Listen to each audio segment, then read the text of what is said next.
Freaking trade recap. How long has it been since we've done one of these? Full week off of the charts, coming back with a dub. Feels good. So let's just get right into it. I'll try to make this one a little quick, but we'll still go in depth here. So today was a little bit sloppy. Not sloppy. We took 2 trades today. We had 1 loser, 1 winner. You can see our performance stats here. We are sitting at 1479 and some change. 50% win rate, obviously, because we took 2 trades. We did not take 23 trades today. Again, that's just scaling into the positions. But yeah, so let's kind of go over what I saw today. I actually had a bearish bias going into the day, and I'll kind of explain why I thought that.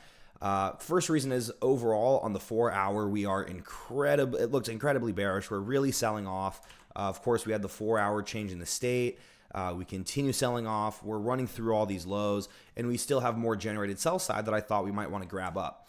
And also at this point, I'm not seeing this leg up right here. I'm basically seeing price up until this blue line right here. So it looks like we might rebalance to this inefficiency. Maybe we manipulate some internal highs before continuing lower. And that's why I have my low resistance liquidity mark, or excuse me, not low resistance liquidity, but I had my my liquidity marked out because I really did think that price was going to run some more generated sell side. But then, excuse me. And then as I was watching market open, we put in more bearish confluence, right? On the 15-minute, we have this accumulation period followed by a change in the state. This is a couple hours before market open. And then basically right on market open, we put in an SMT. I guess it's a little bit before market open. But yeah, we put in this bearish SMT. We don't really see a big sell-off. So I'm like, okay, great. We manipulate these highs on NASDAQ. We have a 15-minute change in the state that we kind of retrace to. We should see some sell-off. And then we see buy side. We just run all the buy side in the world. And just because I see a leg up, I'm not going to FOMO into longs. I did see that some people caught longs today, which is great. If you caught longs today, you have had a really quick day on the charts. But this is kind of when I was just patient and I was like, all right, well, my model clearly didn't play out. What are we maybe doing on the higher time frame? And I thought on the higher time frame, we might just be rebalancing again to these inefficiencies before we continue lower. So we are inside at this point of a 4-hour fair value gap when we're looking at my next trade, or my first trade of the day. We're inside of this 4-hour fair value gap and then drop down into the 1-minute here. We put in an SMT. This was basically textbook 9 a.m. PO3 in my opinion. We had this period, we had a leg up followed by a period of accumulation.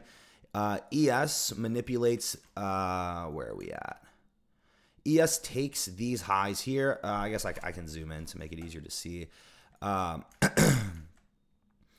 ES, where are we at? Where are we at here?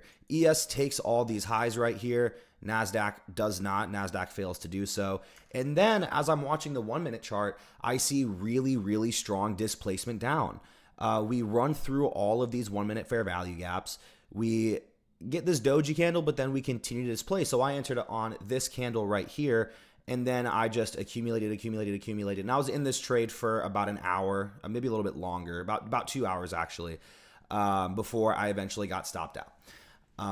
So at this point on the day, I was down about $1,000.